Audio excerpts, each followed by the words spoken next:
اور اللہ کا احسان ہے کہ امت کو بہت علماء ملے ہیں. صحابہ کی جماعت میں ایک بڑا طبقہ اس کی فہرست میں آتا ہے جن کو فقہاء، علماء، مفسرین یا آپ جو بڑے بڑے الفاظ قاضی جو بھی کہیں، جن میں خلفائے راشدین سر فہرست ہیں، اور ان کے علاوہ بھی دوسرے عبداللہ ابن مسعود رضی اللہ تعالیٰ عنہ ہیں، عبداللہ ابن عباس رضی اللہ تعالیٰ عنہ ہیں، ابی ابن کعب ہیں، اور بڑے بڑے ابو ہریرہ رضی اللہ تعالیٰ عنہ ہیں، سب سے زیادہ حدیثیں نقل کرنے والے. خواتین میں عائشہ رضی اللہ تعالیٰ عنہ ہیں جن کی تقریباً 2000 سے زیادہ حدیثیں ہیں، 2010 کے قریب حدیثیں ان کی ہیں، اور فتویٰ دیتی تھیں. یہاں تک کہ فتویٰ نہ صرف فتویٰ دیتی تھیں بلکہ بعض صحابہ نے کچھ بات کہی ہے تو اس کی تردید بھی کرتی تھی، ایسا نہیں ایسا ہے. امت کو اللہ تعالیٰ نے بہت علماء دی ہے. پہلے طبقے میں صحابہ تھے، پھر ان کے بعد تابعین کا طبقہ ہے، ان کے بعد تبع تابعین کا طبقہ ہے. یہ 3 طبقے امت کے بہترین طبقے ہیں. بعض لوگ کہتے ہیں کہ آپ لوگ مانتے نہیں علماء کو. ہم لوگ یہ کہتے ہیں آپ پوچھو تو صحیح مانتے کہ نہیں. پہلی بول رہے مانتے نہیں، یعنی کوئی آدمی اس سے پوچھا ہی نہیں جائے آپ مانتے کہ نہیں مانتے. پہلی کہ ہاں آپ تو نہیں مانتے. ارے پوچھو تو صحیح ہم سے مانتے کہ نہیں مانتے علماء کو. ہم صحابہ کو مانتے کہ نہیں مانتے؟ کسی نے پوچھا؟ نہیں پوچھتے. آپ سے آگے پوچھا کسی نے آپ صحابہ کو مانتے؟ ہاں نہیں، جو بھی جواب دے گا آدمی اس کے بعد پھر وہ کہے مانتے ہیں یا نہیں مانتے. کوئی پوچھتا نہیں ہے. یہ رسول کو نہیں مانتے ہیں اہل حدیث، یہ صحابہ کو نہیں مانتے ہیں، یہ اماموں کو نہیں مانتے ہیں، یہ اولیاء کو نہیں مانتے ہیں، یہ علماء کو نہیں مانتے ہیں، یہ کسی کو نہیں مانتے ہیں.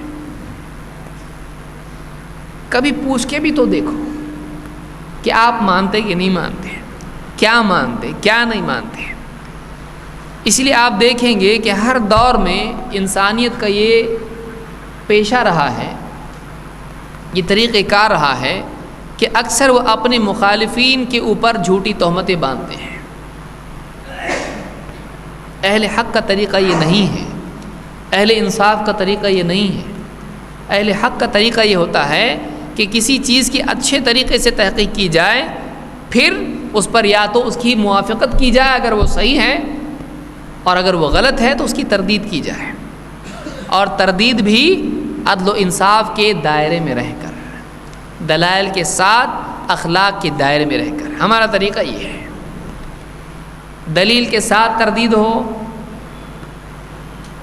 عدل کے ساتھ تردید ہو. یہ بھی نہیں کہ بولنا شروع کیا تو لگام بے لگام بولنا شروع کر دے، ایسا بھی نہیں. حد میں رہ کر عدل، جتنی غلطی اتنا ہی ڈانٹنا، جتنی برائی اتنا ہی تردید.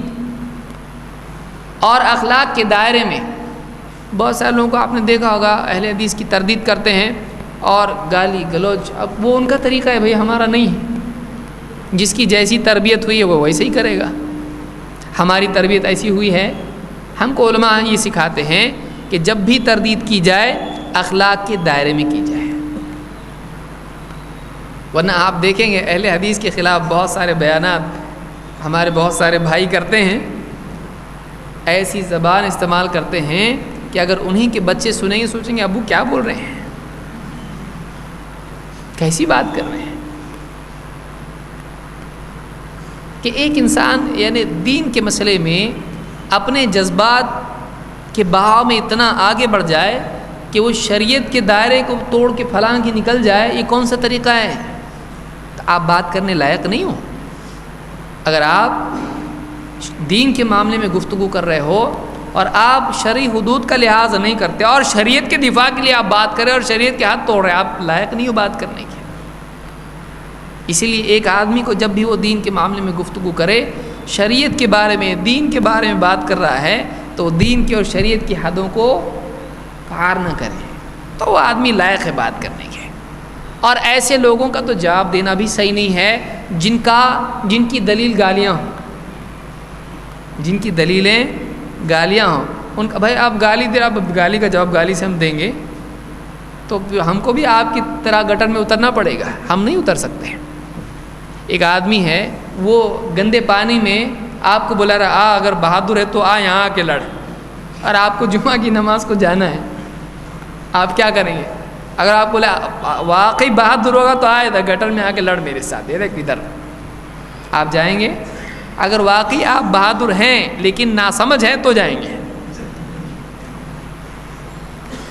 لیکن اگر آپ بہادر کے ساتھ سمجھدار بھی ہیں اور آپ کی بہادری کی لگام سمجھداری کے، حکمت کے، علم کے ہاتھ میں ہیں، تو آپ بولو گے بہت اچھی بات ہے، آپ وہیں رہو، میں ذرا نماز پڑھ کے آتا، اس کے بعد دیکھتا آپ تب تک کہ تم رکتے کہ نہیں رکتے یہاں پہ۔ ہم کو دوسروں کی طرح ان کے لیول پہ اترنا نہیں ہے۔ ایک گرا ہوا آدمی، ایک بد اخلاق، بد کردار آدمی، جس کی زبان اس کے اخلاق کی ترجمان ہو،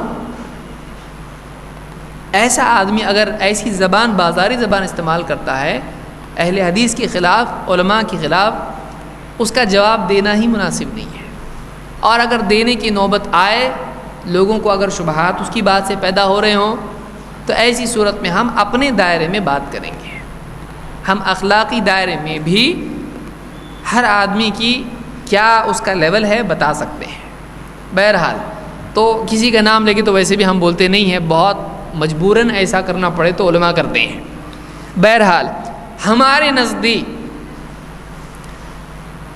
ہم رسول اللہ صلی اللہ علیہ وسلم کو خاتم النبیین مانتے ہیں اور خاتم النبیین بھی مانتے ہیں۔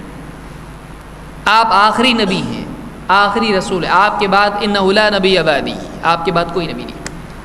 ہم سفارش کو مانتے ہیں اللہ کے نبی صلی اللہ علیہ وسلم کی، شفاعت کو ہم مانتے ہیں، ہم وسیلہ مانتے ہیں لیکن وہ جو نبی نے بتایا۔ ہم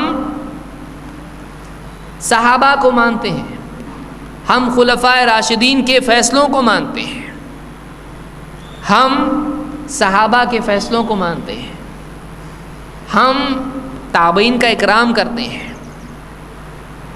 ہم چاروں اماموں کو مانتے ہیں، ہم اولیاء اللہ کو مانتے ہیں۔